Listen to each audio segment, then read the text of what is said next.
જેમ જેમ ચોમાસું નજીક આવે છે તેમ તેમ એક પંથક છે જેની ચિંતા ગુજરાતભરમાં સૌથી વધારે થવા લાગે છે, કારણ કે આ પંથક જ એવો છે. ચોમાસામાં અહીંયા ઘણીવાર ખૂબ નુકસાન થતું જોવા મળે છે. હા, હું વાત કરી રહી છું ગેડ પંથકની. તૂટેલા નદી કાંઠાઓ, તૂટેલા પુલો, ડાઇંગ ઉદ્યોગના કેમિકલ કચરા જેવા અનેક પ્રાણ પ્રશ્નોથી ગેડની પ્રજા ચિંતિત છે. અને વળી ચોમાસું બેસવાને વધુ દિવસો બાકી નથી રહ્યા ત્યારે બધા પ્રાણ પ્રશ્નોને લઈને કોંગ્રેસ નેતા પાલભાઈ આંબલિયાએ ફરી આ બાબતે રજૂઆતો કરી છે. શું છે સમગ્ર વિગત જાણીએ અહેવાલમાં. જય હિન્દ. BSI TV ન્યૂઝ પર આપની સાથે હું છું નિધિ ગઢવી. ગેડ પંથક એવો પંથક છે જ્યાં વર્ષોથી અમુક પ્રશ્નો છે એ ઉભા જ છે અને આજ દિવસ સુધી આ પ્રશ્નોનું કોઈ નિરાકરણ આવ્યું નથી. આ બધા પ્રાણ પ્રશ્નો બાબતે સરકારની કામગીરી પર કિસાન કોંગ્રેસ ચેરમેન પાલભાઈ આંબલિયાએ કેટલાક વેધક સવાલો પૂછ્યા છે. પહેલા તો આ બાબતને લઈને તેઓ શું કહી રહ્યા છે એ સાંભળીએ. ઘેડમાં વાસ્તવિકતા એ છે કે 1995 પહેલા ઘેડ વિકાસ સમિતિ હતી. આ સમિતિના માધ્યમથી દર વર્ષે નદીઓ ઊંડી પોડી થતી, જાડી જાખરા સાફ થતા, ત્યાં સુધી કે શિયાળુ પાકમાં ચણાનું જે વાવેતર ખેડૂત કરતા એમાં હેલિકોપ્ટરથી સરકાર દવાનો છંટકાવ કરી આપતી. આટલું ઘેડનું ધ્યાન રાખવામાં આવતું અને એ 35 થી 40,000 હેક્ટર પૂરતું જ ઘેડ હતું. 1995 પછી ઘેડમાં કોઈ પણ સરકારોએ ધ્યાન ના દીધું. ઘેડ વિકાસ સમિતિને માત્ર કાગળ ઉપર કરી નાખી અને એના કારણે થયું છે એ કે એ 35 થી 40,000 હેક્ટરમાં જે ઘેડ હતું આજે 1.5 થી 2 લાખ હેક્ટરમાં થઈ ગયું છે. ગયા વર્ષે ઘેડ વિકાસ સમિતિ અને કિસાન કોંગ્રેસે જે સતત લડાઈ કરી, ત્યાર પછી સરકારે લગભગ વિધાનસભા સત્ર ચાલુ હતું ત્યારે અર્જુનભાઈ મોઢવાડિયાએ, ત્યાર પછી મનસુખભાઈ માંડવિયાએ, ત્યાર પછી સિંચાઈ મંત્રી કુંવરજીભાઈ બાવળિયાએ અનેક વખત જાહેરાતો કરી, અનેક પ્રેસ કોન્ફરન્સો કરી. 1500 કરોડની સૈદ્ધાંતિક મંજૂરી મળી ગઈ છે આવી જાહેરાત થઈ અને ત્યાં સુધી છેલ્લે 139 કરોડના ટેન્ડરો મંજૂર થઈ ગયા છે ને કામ ચાલુ થઈ ગયું. આને 1.5 મહિનો થઈ ગયો છે. પણ જ્યારે અમારી આખી ટીમ, ઘેડ વિકાસ સમિતિની ટીમ, કિસાન કોંગ્રેસની ટીમ, એ કેશોદ, માણાવદર, વંથલી, માંગરોળ, કુતિયાણા આ બધા જ જ્યાં જ્યાં ઘેડ વિકાસ આખો વિસ્તાર લાગે છે એ વિસ્તારમાં કાર્યપાલકો ઇજનેરોને મળ્યા અને એને જે કહ્યું કે કેટલા ટેન્ડરો મંજૂર થયા છે તો 139 કરોડની સામે માત્ર 37 થી 38 કરોડના જ ટેન્ડર મંજૂર થયા છે. એટલે આ સરકાર છે એ ઘેડના નામે 100 કરોડનું જૂઠાણું બોલે છે.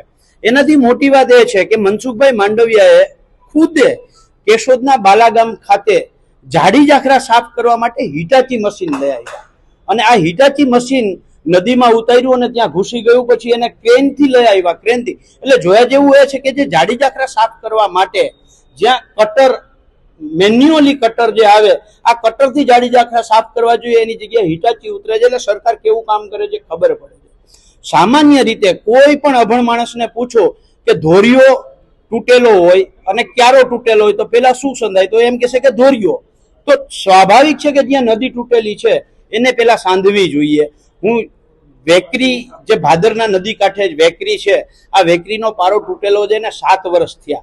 એના કારણે નીચે ઓછામાં ઓછા 25 થી 30 ગામો છે એ ડૂબમાં જાય છે, સંપર્ક વિહોણા થાય છે. આ 7 વર્ષથી પાડો સાંધ્યો નથી. અત્યારે જે 37 કરોડના કામ ચાલે છે આ પારો સાંધવાનું કામ થયું નથી. એવી જ રીતે ભાદરની અંદર પશવારી ગામ છે, ચીખલોદરા ગામ છે, એ તમામ જગ્યાએ પારા તૂટેલા છે, નદી તૂટેલી છે, હાંધવામાં આવતી નથી. એવી જ રીતે કોયલાણા, ઓશા આ ગામો જે છે, બામણાસા, ત્યાં પણ નદી તૂટેલી છે. અને હું એ જ સમજાવું છું. આ તમે બધાએ બામણાસા ગામમાં નદી તૂટેલી છે, ચોમાસામાં દેખાડ્યું છે. આ નદી આજની તારીખમાં હાંધવામાં નથી આવી, ચોમાસું માથે આવી ગયું છે. સરકારે પેલા નદીને હાંધવી જોઈએ. નદી ક્યાંય કરતા ક્યાંય હાંધવામાં આવતું નથી. એની જગ્યાએ કરે છે શું, સુજલામ સુફલામના જે કામો છે એ કામોને આ 139 કરોડમાં ગણાવી અને સરકાર ઘેડ બાબતે કોઈ પ્રક્રિયા કરતા નથી. દુઃખ ત્યારે થાય છે કે મનસુખભાઈ માંડવિયા હોય, કુંવરજીભાઈ બાવળિયા હોય કે અર્જુનભાઈ મોઢવાડિયા હોય, જેતપુરનો કેમિકલ કચરો જે નદીમાં ઠાલવવામાં આવે છે, આ કેમિકલ કચરાનો 3 માંથી એક પણ વ્યક્તિ બોલ્યા નથી. ત્યારે સવાલ એ છે કે એ મોહિતભાઈ, જેતપુરના કેમિકલ કચરો ઠાલવતા ઉદ્યોગપતિઓથી આ 3 પદાધિકારીઓ ડરે છે કે હપ્તા લે છે. જો ડરતા હોય તો જાહેરમાં આવીને સ્વીકાર કરે, અમે એની સામે લડશું, અને હપ્તા લેતા હોય તો સરકાર એને બંધ કરે. ભાદરમાં અને ઉબેણ નદીમાં કેમિકલ કચરો ઠાલવવામાં આવે છે, સંપૂર્ણ બંધ કરવામાં આવે છે. માંગ અમારી બહુ સ્પષ્ટ છે કે પહેલેથી અમે કહીએ છીએ કે સૌથી પહેલું કામ નદી તૂટેલી છે એ થવું જોઈએ. જે કેમિકલ કચરો ઠાલવવામાં આવે છે એ બંધ થવો જોઈએ અને ત્યાર પછી નદી ઊંડી પોળી કરવાના, જાડી જાખરા સાફ કરવાના કામો થવા જોઈએ. પણ આજે 15 મે ના રોજ આ કામ ચાલુ થયું. સામાન્ય રીતે ચોમાસું બંધ થાય એટલે જાન્યુઆરી ફેબ્રુઆરીથી આ કામ ચાલુ કરવું જોઈએ. એની જગ્યાએ 15 મે કામ ચાલુ કર્યું. 15 જૂન સુધીમાં વરસાદ આવી જશે અને બધા જ કામો પાણીમાં તણાઈ જશે અને બિલ બધા બની જશે. માત્ર અને માત્ર સરકાર આ ઘેડના લોકોને માત્ર મૂર્ખ બનાવવા સિવાય કંઈ કામ કરતી નથી. તેમણે આ અંગે જવાબદાર તમામને પ્રશ્નો કર્યા છે. તેમણે સિંચાઈ વિભાગને પણ પ્રશ્ન કર્યો છે કે નદીઓ તૂટેલી હોય એ રિપેર કરવાથી પ્રશ્નોનો હલ નીકળે કે તળાવો ઊંડા કરવાથી. અર્જુનભાઈ મોઢવાડિયાને પણ પૂછ્યું છે કે તળાવો ઊંડા કરવાથી ઘેડના પ્રશ્નોનું નિરાકરણ કેવી રીતે થાય. કુંવરજીભાઈ બાવળિયાને નદીના રિપેરિંગ અંગે પ્રશ્ન પૂછ્યો કે 7 વર્ષોથી જે તૂટેલી નદીઓ છે તે રિપેર કર્યા વગર ઘેડના પ્રાણ પ્રશ્નોનું નિરાકરણ કેવી રીતે થાય. અને હિટાચી મશીન અંગે મનસુખભાઈ માંડવિયાને પણ પ્રશ્ન કર્યો છે કે નદીઓમાં જાડી ઝાંખરા સાફ કરવા માટે એનું કટિંગ કરાય કે હિટાચી મશીન મુકાય.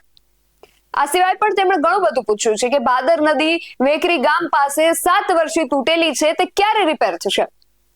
થેપડા પાસેના બાદર પુલ પાસે પાળો તૂટી ગયો એ ક્યારે રિપેર થશે. ચિખલોદરા અને પસવારી સીમમાં જ્યાં બાદર નદી દર વર્ષે ફલાંગી જાય છે તે ક્યારે રિપેર થશે. મૈયારી પાસે બોબડી નદી પર માઇનોર બ્રિજના બદલે મોટો બ્રિજ ક્યારે બનશે. મૈયારી બગસરા જે રોડ છે એ જમીન સપાટીથી 4 થી 5 મીટર ઊંચો બનાવવામાં આવ્યો છે તો શા માટે આ રીતે બનાવવામાં આવ્યો છે. પસવારી બાદર કાંઠો ગયા વર્ષે જે તૂટી ગયો તો તેને રિપેર શા માટે કરવામાં નથી આવતો. નદીઓના વહેણને આદર્શ રૂપ બનાવેલા ચેક ડેમો શા માટે તોડવામાં નથી આવતા. દ્વારકા પોરબંદર સોમનાથ નેશનલ હાઈવે આખા ઘેડના પાણીને રોકતો જાણે ડેમ બની ગયો છે તો ત્યાં કોઈ પુલ કેમ ખુલ્લો મૂકવામાં નથી આવતો. બમણાસા, ઓસા, કોયલાણા પાસે તૂટેલી નદીઓ કેમ રિપેર કરવામાં નથી આવતી. આવા અનેક સવાલો તેમણે પૂછ્યા છે અને સરકાર જે વિકાસ કામોની વાત કરે છે એ ટૂંક સમયમાં આવનારા ચોમાસામાં ખબર પડી જ જવાની છે કે આગળ શું થાય છે. આગળ શું થાય છે તો જોવું રહ્યું ને એ તો સમય બતાવશે. આ વિશે તમારું શું માનવું છે અમને કમેન્ટ કરીને ચોક્કસથી જણાવજો. આવા જ વધુ અહેવાલો સાથે મળતા રહીશું. તમે મારી YouTube ચેનલને સબસ્ક્રાઇબ કરવાનું અને અમને Facebook અને Instagram પર ફોલો કરવાનું ભૂલશો નહીં. બાકી અવનવી અપડેટ્સ માટે આપ જોતા રહો BSI TV ન્યૂઝ. નમસ્કાર.